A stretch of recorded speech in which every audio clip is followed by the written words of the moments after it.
Welcome to our Startup with Ferris live stream. Thank you for tuning in. So, what's new in the world of entrepreneurship? I recently spoke with a new business owner. I was very impressed. He's leaving a high paying job, a pretty stable job, to launch a new consulting business in marketing. I think he's one of the most well prepared entrepreneurs I've met. See, he's done his homework. He's identified the specific service he wants to offer, the specific audience he's going to be going after, the geography, and also the typical decision makers that he has to pitch to. In addition, he planned, he's done a really amazing job in planning the 6 month financial runway. And also, while he's working full time still, he has set up his legal paperwork and his entity. Then, with all that preparation, he planned out exactly when to submit his resignation letter. And another amazing thing that he's done is that he's already knocking on doors. He's going door to door, speaking with businesses to test out his sales pitch. This is before he officially started his business. Now, one other thing that I really liked as well is that he took an often overlooked but critical step by reaching out to several experts and advisors in his network to get their advice before taking that leap. So I applauded him for going through this process of outreach to advisors. As we discussed in our last two live streams, advisors can play an essential role in expediting your learning, helping you make better decisions, guiding you on your path to achieving your business goals and dreams. We've included the links for these two episodes in the description below. Today, I'll cover another very practical and actionable topic about advisors. 12 places you can actually find advisors to connect with. And also, I'll conclude with a set of time-tested principles on working with advisors and getting the most out of that connection. But before we start, as always, a few housekeeping items.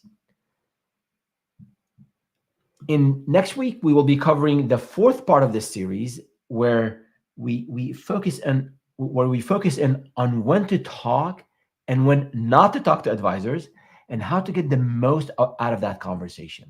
We'll give you very specific examples on what to do before the meeting, during the meeting, and after the meeting, so you can get the most bang out of your buck.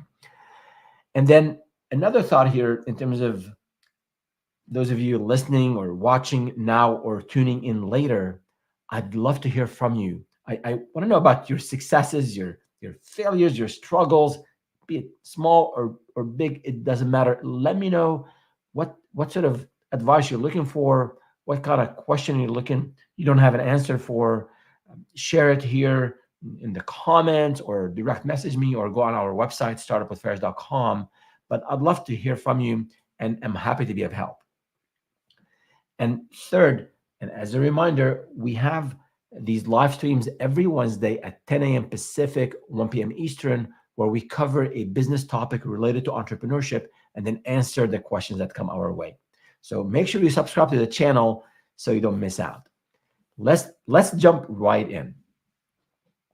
So where to find advisors? Advisors are all around us, and many are willing to help. We just have to find them and ask. And as I go over the list of 12 places, and by the way, I have one bonus place for you, so that'll be 13, a total of 13 places where you find advisors. I'll also share with you a few samples of conversation starters to make it easier for you to connect. See, these experts can provide you with the help that maybe you need at this moment, but at least, even if they can't help, they'll point you in the right direction. In many cases, you can meet with advisors and get their advice for free or sometimes for a small investment. But at times, you need to spend and you may have to pay a premium. But first, my recommendation, take advantage of all the free support that's available to you before you go out and pay for an advisor. So, in general, the advisors you'll be seeking out will be either people you know or uh, people who know the same people as you or strangers. So, my recommendation is right after this, listening to this episode, get a spreadsheet and spend an uninterrupted hour, turn off your phone, away from the computer, or maybe just one screen with a spreadsheet, and brainstorm advisors that you need in one of these groups. So, number one of these groups, of these hotspots, are people you know. You can always, and maybe should always, start with the people who you know. Now, assuming you haven't done anything bad to these folks, you should reach out and see if they're willing to help. More often than not, you'll be surprised at how willing they are. Now, people you know are those who make up your professional and social network. Think ex-colleagues, vendors and suppliers you've worked with in the past, and even customers. Now, also, maybe people that you know through some nonprofit work you've done, or maybe through where you work out or where you train at the gym or at the martial arts school that you go to, or maybe through another hobby that you have. But the idea is to start by casting a wide net. This way, you identify experts from these categories of people whose help you need. So I'll walk you through a couple of examples. Let's say you've heard of an ex-colleague who recently has taken the leap and started their own business. Checking on them, learning about their business and what they offer is something good in general. And while you're at it, learn about their experience in starting their own business and the challenges they faced and how they overcame them. That would be very useful and practical advice for you too. And don't hesitate to reach out to them, because just like you want to reach out and learn, they're also interested in speaking with people like you, because they want to share the services they offer. They want to share with people, about their new business. So you potentially can refer clients to them. So it's a win-win. So that's one example. Another example, let's say you want to publish a book. You're a consultant and you have certain domain knowledge and you want to publish a book. Now, you remember that one of your ex-customers, they were in the publishing industry. And when they were a customer, you really, really took care of them and you've established great rapport. Now, you can reach out to them and update them on your new venture and that you're in the process of writing a book, and then ask if they'd be open to a 15-minute conversation to catch up on life and work and business, and then share their experience about book publishing. That will save you a lot of time and money before you look for a book agent or before you hire someone who's going to help you publish that book. So reach out to people you know. Most of the people would say yes. And the reason, most of us recognize that a lot of people helped us along the way, and we want to be able to reciprocate. Now, it goes without saying that you can't reach out to your network for advice, for help, if you haven't maintained a network and fostered goodwill. It's important to take the time to stay in touch. Of course, you can, if you don't have a network or maybe a large network previously, it's never too late. You can start attending live events, connect with new people, and obviously be nice, be helpful, and do that in all of your dealings, and work to maintain your reputation, reputation around being reliable, being there for people. If you promise someone something at a specific time, make sure you deliver as you promised. So that reputation of yours, maintain it like precious china. Expensive to acquire, but so easy to break, as the saying goes. So this is in terms of reaching out to advisors in your immediate network, your personal network, your professional work network, and seek their advice. And typically that's going to be some guidance, and typically that's going to be free because people know you and they want to help you. So let me pause here and see what questions we have.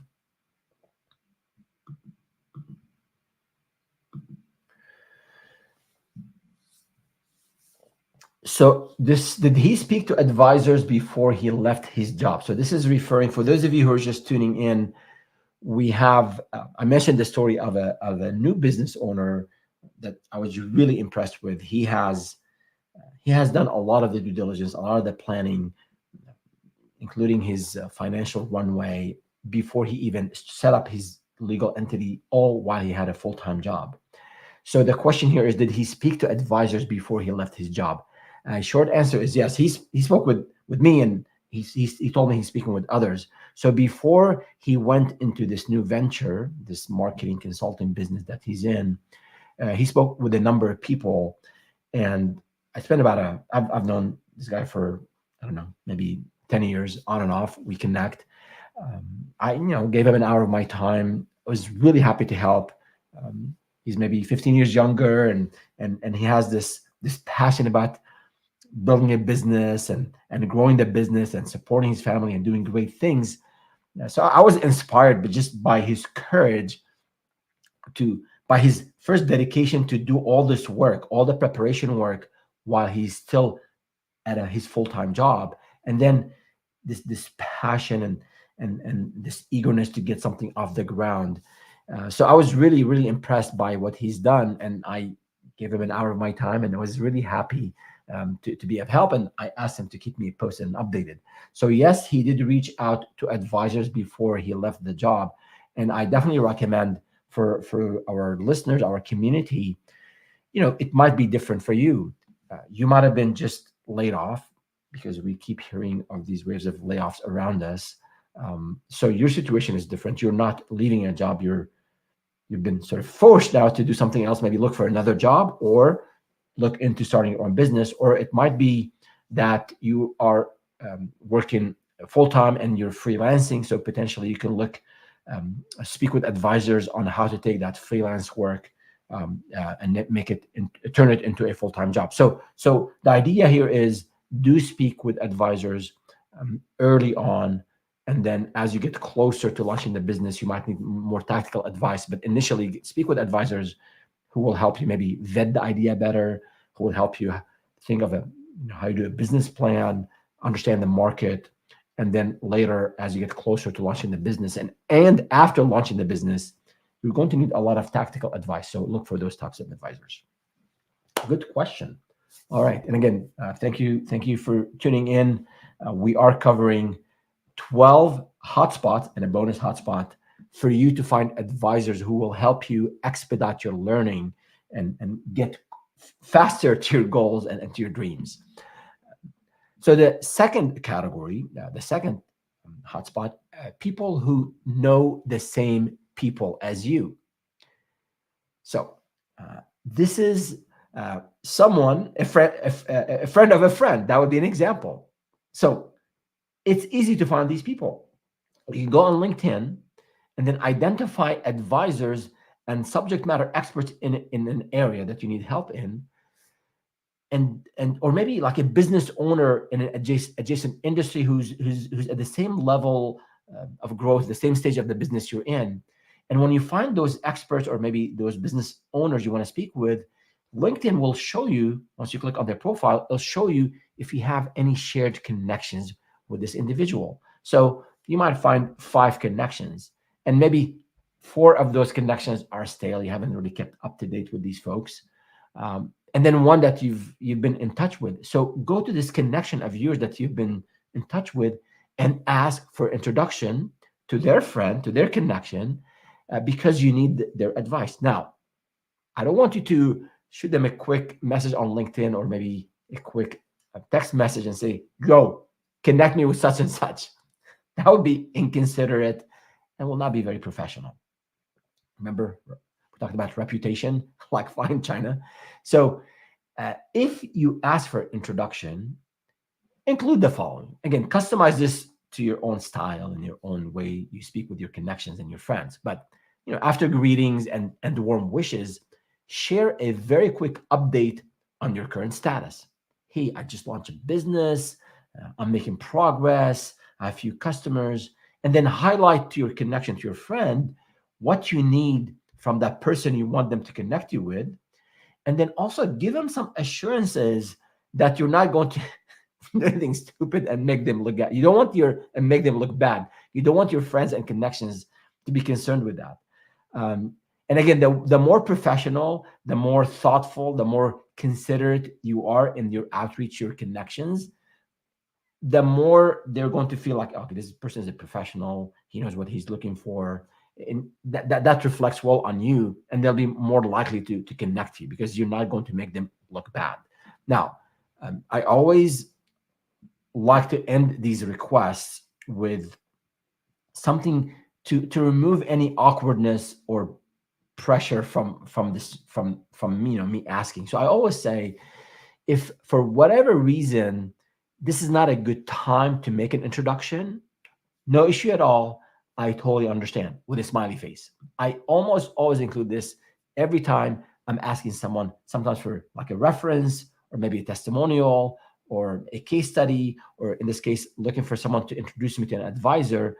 Just give them a way out without having to tell you they don't want to help. Maybe for whatever reason. That's another maybe episode on why wouldn't people want to maybe refer you and introduce you to others. But for now, I would end this request with something like this. This way, they can just bow out nicely and say, this is really not a good time for us to do that. Or maybe they're just too busy.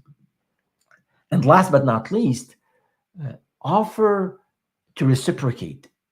Ask this connection that you want your friend, that you're asking them to connect you to others. Ask them if you can be of help. If you know something that they don't know, or maybe you specialize in something that they need help with. So always offer to reciprocate. It's a good gesture. Just be a good person, be a good human, and be professional about it. So that's category or number two, people who know the same people that you do. Now the third category is outreach, doing outreach to people you don't know. So this is the part of entrepreneurship that you have to do. You gotta warm up. You gotta know how to warm up to strangers, and this might be the most dreaded way of outreach, to many of us, or to some of us at least, because we don't like to do outreach to strangers. Like, what are they going to think of us? They don't know us. They're not going to reply.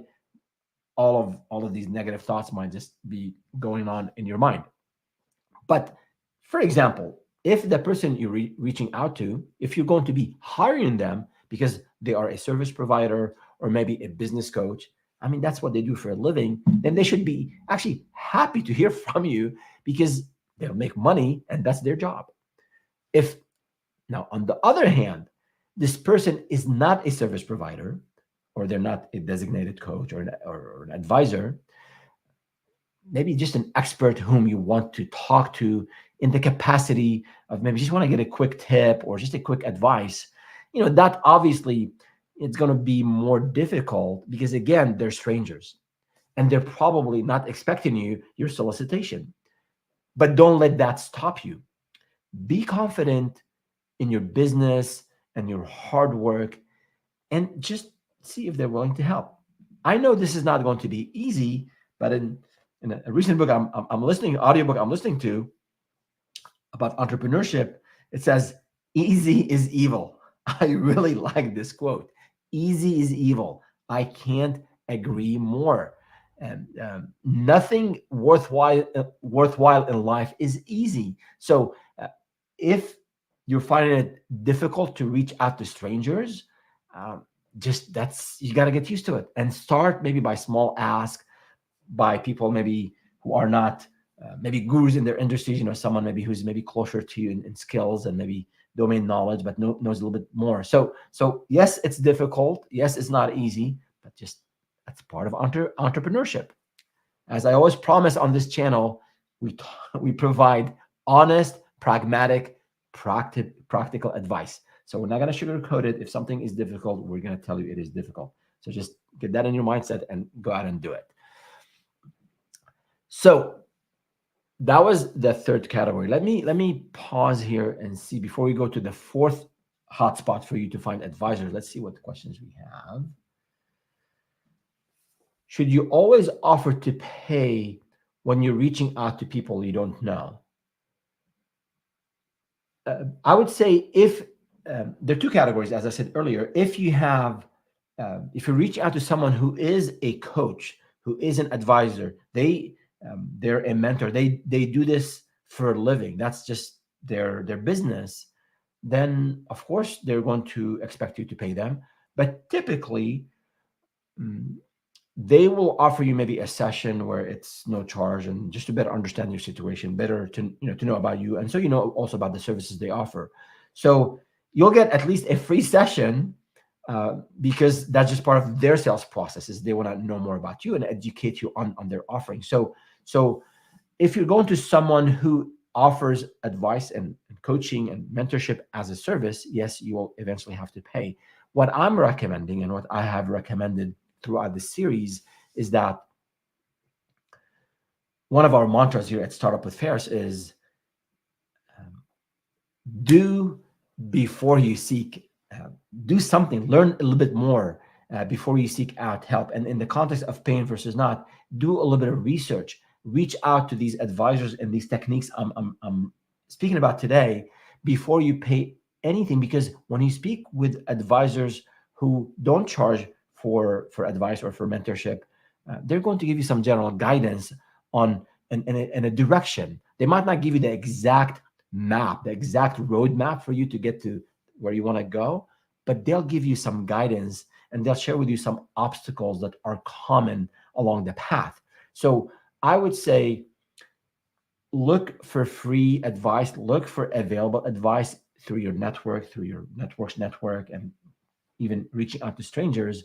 And once you know exactly what you're looking for, then it might be a good time to go and pay for an advisor or a service provider to help you with the specific thing you're looking for.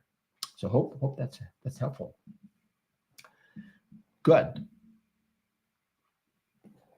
So now the fourth hotspot: conferences and trade shows. So business conferences are a great place to network with potential advisors. So look for events related to your field, and also look for events that are related to starting and growing a business, even if it's uh, like by a local chamber of commerce or by a local association, because you need the help in your field, in your vertical, but also in terms of the stage of the business you're in. So look for events in those areas, and then when you go there, many of the attendees are going to be, of course, business professionals. They're there probably for the same purpose that you are there for. There could be former business owners, current business owners. So that's a good thing. That's it's good to network with them. They can also provide you, the people in these conferences. They can share with you. I mean, sometimes I remember going to a conference, and you speak with potentially a competitor. Of course, you're not going to talk about the specifics of the business, but you can talk about general trend and general obstacles that are facing the industry. So a lot of valuable insights you'll be able to get from just being out there in these conferences and trade shows.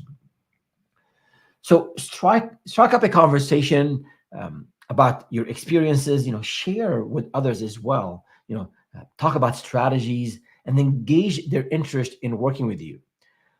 If they're very cagey and they're not open and they're not maybe very social, move on. It's a trade show, it's a conference, it's a networking event. So move on to the next person. And as always be sure to ask. When you go to speak with someone, make sure you show interest and be interested in their own journey and in their successes and their challenges, before you start to just broadcast your needs and what is it that you're looking for. So listen to others, you know get people interested in you by showing interest in them. So that's one thing to keep in mind. And as a specific tactic, especially at conferences where you have speakers, find speakers that have subject matter expertise that is related to what you need, and find ways to talk to them after their talk. Thank them for their talk. Maybe mention a couple things that you really found useful and insightful, and then ask them some thoughtful questions and check if they're willing to have a follow-up call with you. Many of the speakers, they're looking for input. How did I do as a speaker? How was my talk? They're interested to hear from their audience. So that might be an opportunity for you to give them feedback and also secure a 15-minute call to get some general guidance from them. Now, I know some of these conferences are pricey. So if money is tight and if you can afford to get the benefits without having to pay a lot of money, why not? See if you can find free events, alongside the conference. For me, early on, when money was tight, I always used to get to the exhibit hall, and find if there's a free pass, or maybe pay $25 or $50 to get into the exhibit hall, and then just mingle with people. So that's something you can look into if you can't afford to go to a conference or pay for that conference. So that was number 4. Now moving on to the 5th hotspot, social media. Yes, we are all on social media. I know for a fact most of us are. Vast majority of us are. So let's talk about LinkedIn for an example, and there are other networks. But you can go and do some advanced searches for experts, for professionals, and maybe people just who are a bit more senior than you, and anyone who can guide you, in your business and address that specific issue you have on your mind. I mean, you could be active on Reddit, on Discord, whatever platform, on Facebook groups, LinkedIn groups. The idea is you'll come across people who maybe officially they're not advisors or consultants, but they seem to be providing solid and consistent advice. Find a way to connect directly with these people and see what they say. Maybe you can, you'll be surprised to find out, how excited a lot of people are about helping strangers. You have people who are sometimes near retirement, or they're into their second career, or people who are, pivoted, and they just love to share what they've learned over the years with others. So I mean, just like as we're thinking about this, or maybe these people will only want to work with younger people and maybe young graduates and young entrepreneurs. Yeah, that might be the case. Some advisors just want to help the next generation of founders. But even if you're embarking on your maybe second venture, or maybe on pivoting mid-career, or maybe even late career, many people will be glad to help you as well. So on these social platforms, once you find the people that you think are have what you need, leave them comments, like their content, comment on their content, provide feedback.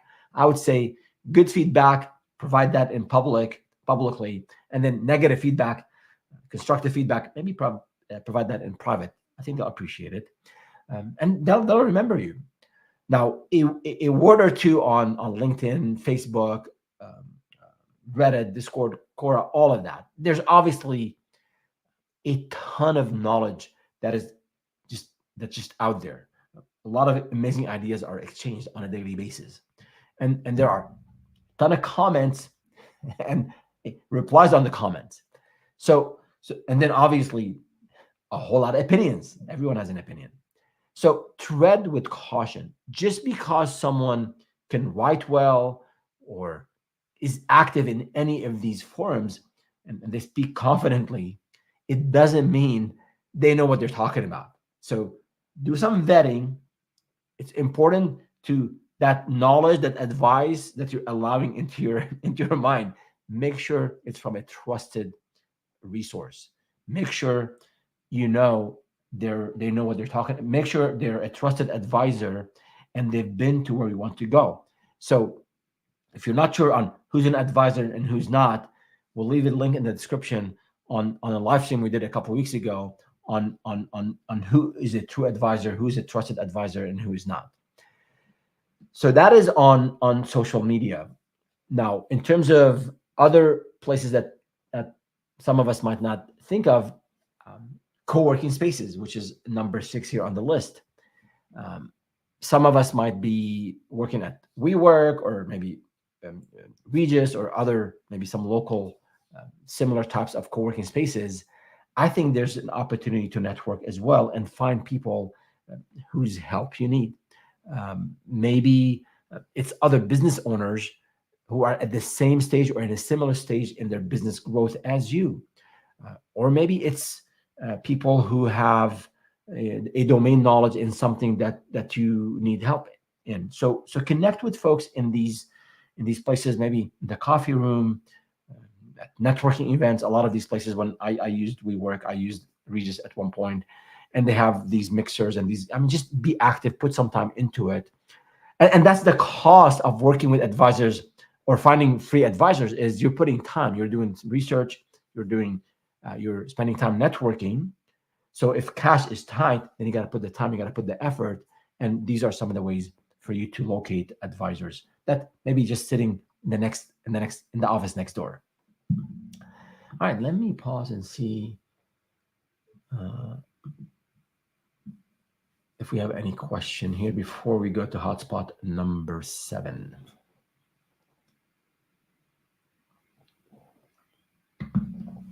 Are there as many industry conferences as before COVID? I believe so. I've, I mean, from what I've seen online, from things I was at an event yesterday, actually here locally. So I think we're back in full swing. And I think the beauty of it now after COVID, after the pandemic, is that we have the in-person events, which I always encourage people to go to and be in those in-person events, because there's just something unique about just meeting people one-on-one or just in person. And then there's also virtual. A lot of these conferences or a lot of these meetups, and we'll talk about meetups in a bit. They also offer virtual settings for people to connect. So I think if you're in a situation where maybe you have some young ones at home, or you're taking care of a sick family member, or maybe you have Asian parents, or whatever the case might be, um, you live far away from maybe a nearby city where there are conferences, then leverage things that are virtual for sure. So we talked a little bit. Let me just go back and we have a slide on these circles, and that's what I want you to think about it, to visualize it, about the people that we know. This is the core. If you're listening, you're not watching the slide. We have these 3 concentric circles. In the core of it is the people you know. And again, if you're struggling with coming up with a list of people you know, and this immediate social and professional network, I mean, you have to assess, why is that? Or if you've, as I said earlier, half jokingly, but really not, if you've done things bad along your within your social network or professionally, and you just can't find people to connect with, you got to fix that first. And it's never too late. So if you find yourself struggling in coming up with a list of people in your network, start today.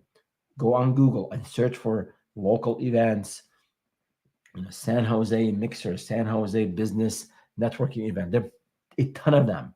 I was at an event yesterday, and just talking to a few people, I learned about 2 other events that happen twice a month. So there's a lot of opportunities that you can find just from the people within your network, and you can build that network if you haven't done so already. Or if you, let's say, you just graduated recently, or you don't have a lot of years under your belt, and you really haven't, you've been maybe very technical, very focused on your domain knowledge, and you haven't really been out there, it's never too late. You can start to build that network today. So that's number 1. Number 2 is the second circle. Now, going from the inner circle to the outer most circle, is people who know the same people that you do. So that would be the next way to outreach, as we said in number 2. And then the largest circle is going to be strangers. So start from the middle, from the people you know, and then proceed to the people who know the same people as you, and then reach out to strangers and people that you don't know. So, and then for those of you who are just dialing in, we covered this as number one, number two, and number three hotspots for you to find advisors. So the next hotspot is local business associations and meetups in your vertical, or generally in businesses your size and businesses and the same stage of growth as you are. So every city, every region, you'll find meetups and people who are maybe enthusiastic about a topic or a technology or a product. And then you'll find professionals who are interested in learning from others, from other professionals. So regardless of what field you're in, even if you don't find something specific to your field, go out and attend these events. I'm certain, I don't offer a lot of guarantees here, but if you do a lot of these events, I guarantee you'll find someone or someone who knows someone who will be able to help you. So where do I start? What organizations do I look at? You can go to, for example, your local chamber of commerce, maybe in your city, in your town, or maybe in a town nearby. You can also look at the Small Business Association, the SB, and typically you'll have things, maybe they're called in your region, they're called differently. Here, it's called the Small Business Development Center, and there are a lot of these throughout the nation. You can find BNI groups. BNI has hundreds of thousands of members, and this is good for networking, for leads and referrals, but also where you find help and advisors. And there's also SCORE, SCORE. This is, again, I think one of the largest network of volunteers and expert business and experts and mentors. And according to their website, they've helped over 11 million small business owners since 1964. So they've been around the block for a number of years. Now, in addition to these platforms and these organizations, you can find there are many platforms that facilitate in-person and virtual meetings. Think of Meetup, Eventbrite, Facebook events, and many others.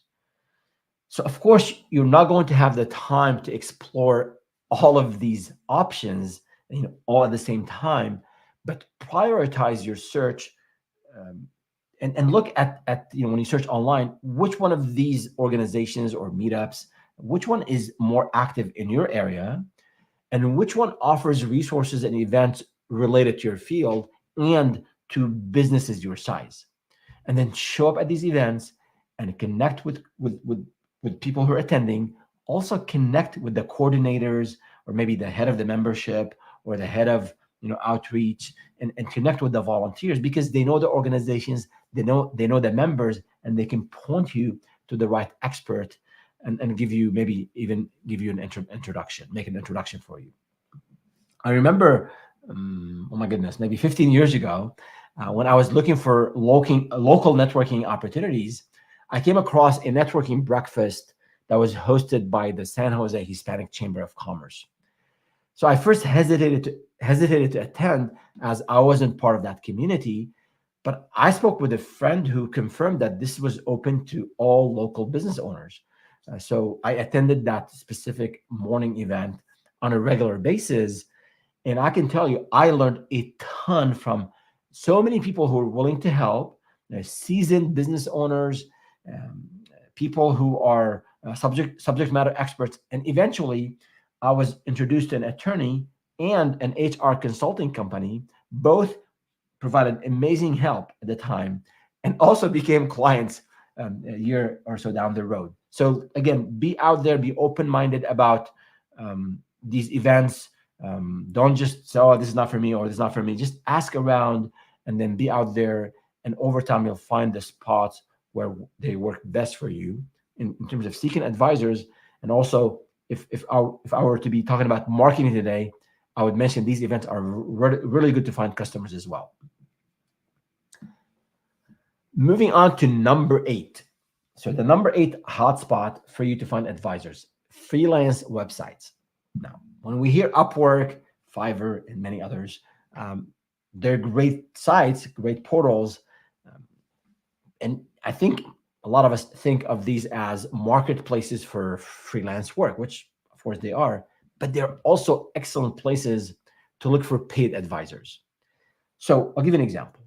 Let's say you want to implement a CRM, a customer relationship management system. So you've been in business for 6 months, for a year now, you have a lot of leads.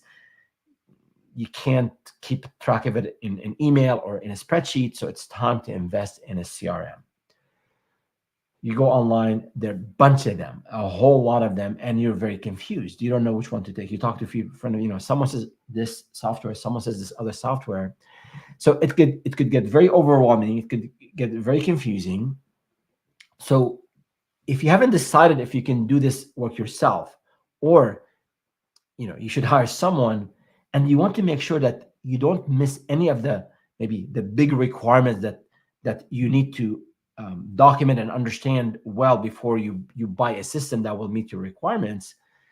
Speaking with a seasoned professional who he or she they do CRM implementations all day long, and if they happen to be on these freelance websites, this could be a very worthwhile investment because they'll set you on the right path. Now, you might have to pay $100 an hour, $200 an hour, I don't know, but find someone who's maybe top rated, 5 stars, they have examples in their portfolio, and reach out to them and be willing to invest a little bit of money. So this way, they give you guidance, they help you define, help you better articulate your requirements so you can make the right decision about choosing that CRM. Now, on these websites, and again, there's no affiliate marketing here, so I'm just mentioning these as an example. You'll find a diverse and wide range of specialized services available. I was just looking I was on Upwork, upwork.com/hire, and I was just surprised by the specialized knowledge and skills that's available there. So we have this on the screen, and for those of you listening, it says business law freelancers, contract law lawyers, paralegal professionals, legal researchers, legal assistants, securities finance lawyers. So even in the legal field, uh, going on a site like Upwork, again, others as well, you'll find very, very specialized skills and knowledge, and then you can go and look at their profile and reach out to them and ask them if they can help you in your specific area. So that resource is available to you. Again, it might cost you a little bit, but it's definitely worth it. Now, another type of network you can tap into, I'll give you a specific example, is called GLG. It's in this expert network industry, and there are many out there. Now, this is where experts share their expertise, typically at a premium. So you might have to pay a pretty penny for an hour or two, but you'll get quick access to expert opinion, especially on major decisions. If you want to, let's say, buy a small business and you don't have experience in buying businesses, or let's say you want to establish a partnership. You want to give maybe 50% of your equity and have a partner who's going to invest in your business. I mean, these are major business decisions. So spending $500, $1,000 on a network like GLG or other networks like that where you have experts in there will have a very good return on that investment for you and for your business. Next is number 9. So this is the 9th hotspot here: university professors and alumni networks. So this might not be the first place you think of as to find advisors, but believe it or not, some professors work as advisors to startups, or maybe themselves they're involved in some venture or another. Some of them have businesses themselves, or maybe in the past they have worked in the industry. So this way, when you speak with a professor with that kind of background, you're arming yourself with you're reaching out to someone who has both experience and academic knowledge. In the context of colleges and universities, alumni associations have active online communities, and also some of them have local meetups. So don't discount these either. And I'm a member of the alumni associations of my alma mater. Um, Tulsa University and the University of South Florida. And I get their newsletter, pay their membership. But the cool thing here, relevant to what we're discussing, is that every once in a while I get contacted by a recent graduate or someone who is looking for general career advice or wants to start their own business. And I can tell you that I'm always, there's a connection. I went to the same school, I feel good about it. So I'm always happy to spare 15 minutes, 30 minutes and answer their questions, no charge, just helping out. And I know many of my classmates and friends who are now successful as well. They're happy to be contacted as well. So these are resources available to you. You just have to tap into them and again build that muscle of outreach, of networking, of reaching out, to strangers. It will serve you really well, not just in terms of finding advisors, but also in terms of finding leads and growing your business. So that was number 9. Let's see if we have questions coming our way.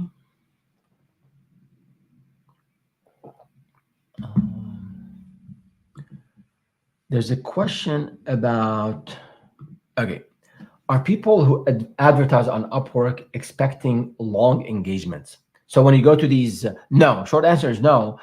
People who have a profile on Upwork, on Fiverr, on others, they typically, they tell you they work hourly or project based.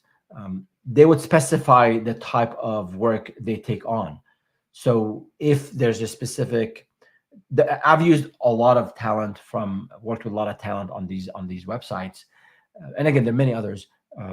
You find what fits for you. I always look for top rated. If for example, sometimes they work in a specific time zone. There's specific. You can filter on different criteria, maybe language, maybe location, and then you'll have in almost everything you're looking for. You'll find a list of top rated 5-star folks who are there to help. So they're not typically, from my experience, they're not expecting long-term engagements. So you can get the need that you need right away. Now, some of them, I found, for example, someone who's helping us with some outreach. Mary, she has a monthly package that we sign up for, and we have been working with her now for 4 months, and we're very happy. And so far it's a month-to-month type engagement, but we don't intend on quitting because she's doing an amazing job. But if you need help for one specific question and you want to have a session and pay for it, I would say go ahead and do that. So you can find both long-term and short-term support from these networks. Cool. Moving on to number 10, industry associations. So I can tell you that part of our success in the previous few companies is my involvement in industry associations.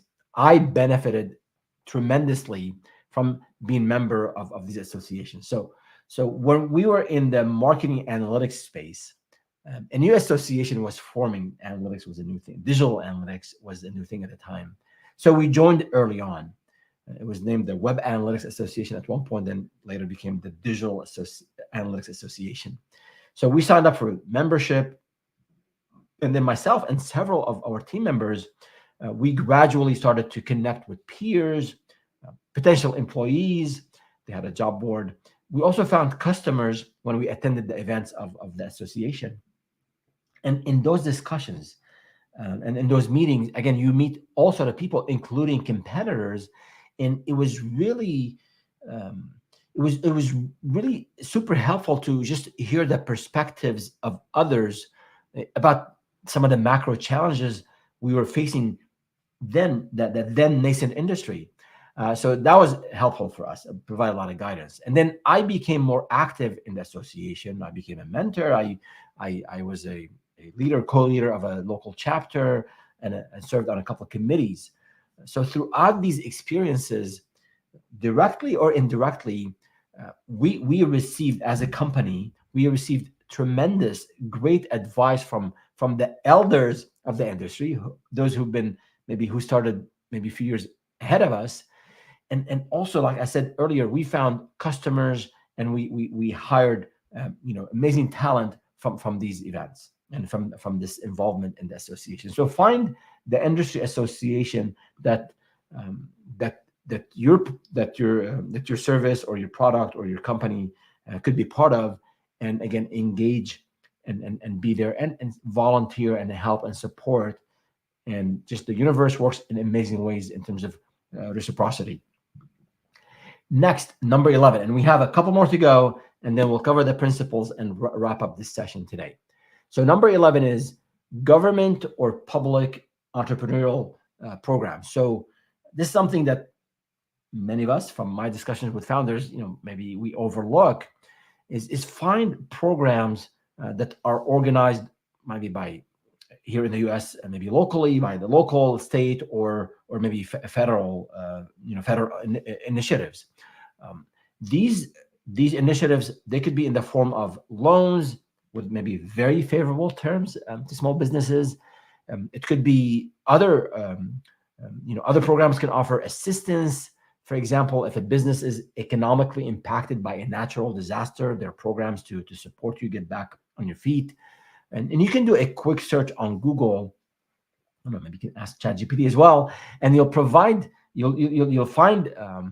a list of these programs in your city and state. So I've just included a couple of things here on the slides just to see what's out there. Again, I'm not making a recommendation. I'm not saying this works for everyone, but part of this entrepreneurial spirit that I want you to have is to search, find what resources you have around you. So you'll see on the screen, this is in California for state and federal programs, and then there's some grants and loan programs that might be a good fit. So that's one thing, and you can go to calosba.ca.gov, and then I found another one which is by the SBA, the Small Business Association. This is really an interesting one because it's a program called SBIC, I believe, and you can find this on sba.gov around funding, where you have SBA. The SBA will match it will match funds 2-to-1, and then you have private investors pitching in. So you have private investors and then SBA to create this SBI, Small Business Investment CO company or maybe co-op. So look for SBIC, look for search online to find local, state, and federal programs that might be of use to you. I'll give you a specific example. I was speaking with a friend of mine in Canada who actually he's an ex-colleague who left corporate to start his own business. He came across a program by the Canadian government. It was called the Canadian Digital Adoption Program, CDAP, where the government was offering to businesses that help other businesses in digital transformation and adoption. So the government would give you a grant, or not a loan. They will grant you, or they would provide you with this amount, I think $15,000, if you're helping other businesses in being basically transform your processes, automate your processes, get online, live, be in 2024. If you're still using a lot of papers, maybe it's time to automate and time to digitize. So this friend of mine, he partnered with someone who was eligible to receive these grants because he didn't have the paperwork yet. And then between him and these other partners, they supported their clients to modernize their infrastructure, and they were getting grants from the government. So again, this was specific to Canada, and I'm not sure if this program is still active, but look for these things. $15,000 a pop is not too shabby if you're just starting a business and you need revenue. Now, number 12, the 12th hotspot to find advisors, incubators, and accelerators. Now, this is not just for tech, so don't just think this is just a Silicon Valley thing. These incubators and accelerators, they're known for their role in advising startups and creating incredible environments to foster success. And they differ in terms of the length of the support. They offer long-term versus short-term. the type of support they provide, and also the resources that they have and they offer. It could be mentorship, it could be loans or grants, and actually some provide investment in return of equity. So in this type of setting, as a founder, not only you get the grant or the loan, you get the support from seasoned founders who will help you avoid unforced errors, things that were not forced on you, things that you are avoidable because they've been down similar paths as you have, and they know the patterns of building companies. And if you look, I have this on the slides here. I found it online from I believe it was alter.io, where we show, for those of you listening, we have a um, this Venn diagram of incubators and accelerators. Again, some provide physical space, and maybe they give you some back office support, and they have maybe, like, again, open-ended duration, where accelerators, maybe it's a fixed duration, it's a fixed program, it's a 6-week program. You come in, we help you kind of grow from point B to point C, and they maybe typically accelerators are growth based. So some of us also use these interchangeably. So I don't want to get stuck on the definition, but again, find something locally, or maybe in your region if you live in a small town and there's nothing in your area, and join them virtually or in person, and find what is it that they offer. I think in these settings, as I said, you'll speak with founders, you'll know founders, but you'll be interacting with fellow entrepreneurs who are building, and typically they're building fast, and that's really important for your growth. And again, look for other benefits. Maybe there's some back office support. Maybe things uh, it's really hard for you to do on your own. They might have a system for you to tap into. And in speaking of incubators and accelerators, we cannot not talk about YC, Y Combinator. It's a very well known one in the tech startup scene, and they've supported companies like Airbnb and Stripe and Coinbase and others. So there are obviously some big ones like YC, but there are many others everywhere. Historically, you wouldn't find these entities outside maybe the big coastal cities and maybe tech-oriented product, but now they're available across the US and every corner of the world. So you should be able to find out. And also look for universities.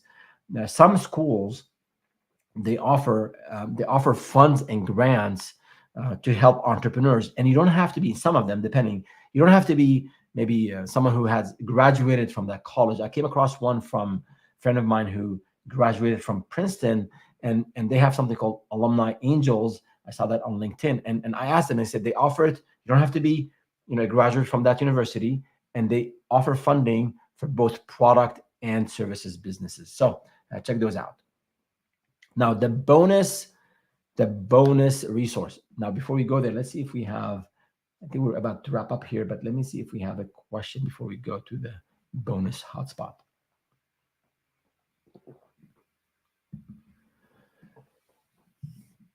Do incubators accept consulting businesses? Yes.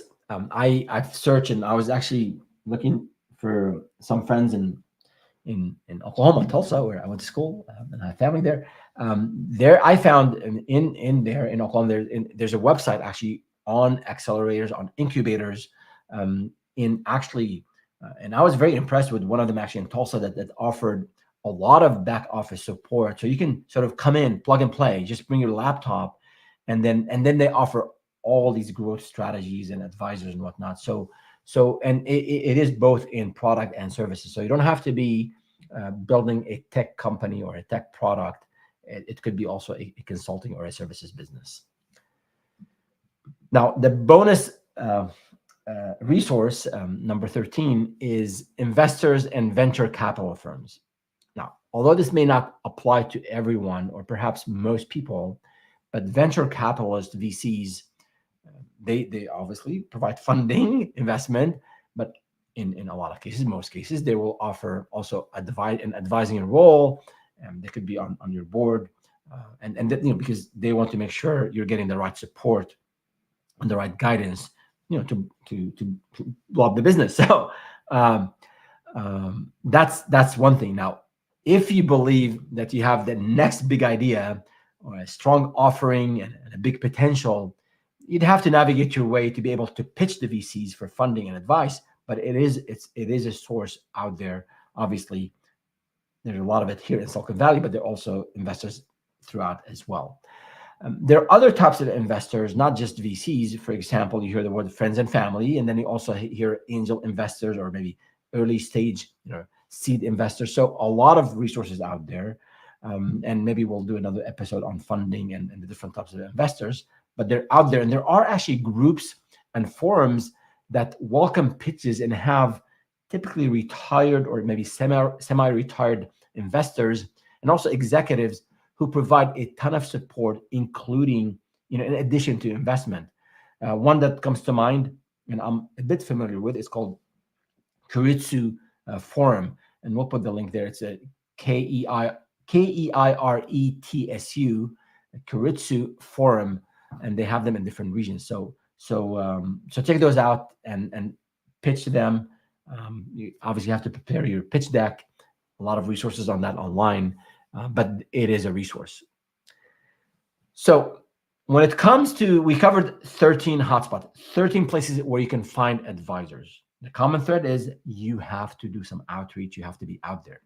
So when it comes to growing your business, don't be afraid to ask for help from experts. They can offer you a fresh perspective and help you solve problems faster than trying to figure them out on your own. So by leveraging the knowledge and experience of experts, you can just take your business to new heights with less resources, with less time, and with typically with less money. So there you have it, 12 plus 1, 13 hotspots to find advisors. And before we wrap up, as I mentioned earlier on, I want to summarize the few important principles that I've highlighted in this series about working with advisors. One, reciprocity. Help others, others will help you. If you're stingy with your time, when it comes to helping others, people will be stingy. People will be stingy with your time. People will be stingy with their time with you as well. The second principle, sometimes expert opinion doesn't apply. This reminds me of Steve Jobs story. I don't know if this is true or not, but it goes like this. I think when Steve Jobs wanted to figure out what to do with the App Store, whether to open it to everyone or keep it closed, he asked some experts that he was thinking of not doing that, not creating the App Store or opening the App Store, and they concurred. And then later, when Steve Jobs changed his mind, the experts agreed again. So expert advice is good, is important. That's what I've been saying for the last 3 live streams, not contradicting this, but also experts will not give you the specific thing to do. They'll give you general guidance, more of a sort of think of it as a GPS, as opposed to, I think Adam Grant said that, as opposed to a specific map to go from point A to point B. So they'll inform your decision. They'll help you understand the context and understand the parameters and the conditions and the obstacles. But at the end of the day, as a business owner, as an entrepreneur, you have to make the decision of what you think is the best for you and for your business. The next principle is only listen to those who have been to where you want to go. We talked about that last week. And then the next one here is, before last, is learning is both education and application. Chris Dryers said that in his book about niching up. And he said, basically, you can't just watch a course and watch a YouTube video and read a book, and you got to apply. So learning should be, that education should be coupled with doing things. The road to mastery involves acquiring theoretical knowledge through various learning styles, auditory, visual, and then maybe kinesthetic. But then you have to apply that knowledge if you're really serious about mastering a subject or a field or a domain. And then the last principle here It's better to stick to one framework or one methodology or maybe a few influencers and follow and apply their advice rather than getting overwhelmed and distracted by too many sources of information and too many advisors and too many opinions. So that's it for today. We thank you for tuning in. Thank you for the questions that you sent our way. If I can be of any help, feel free to go to startupwithferris.com. Ferris spelled as Feras. I offer every week 2 free 30-minute sessions with no charge, no sales pitches, no gimmicks. It's just my way of saying thank you to all those who have helped me along the way. And I want to share what I know and the mistakes I've made with you, so that you don't make the same mistakes. And don't forget to sign up with our daily advisor. It's the daily newsletter we send every Monday through Friday, and we share tips and strategies on how to build and grow your business to 7 and 8 figures. And subscribe to the channel, like this video, and we hope to see you next time. Have a good one.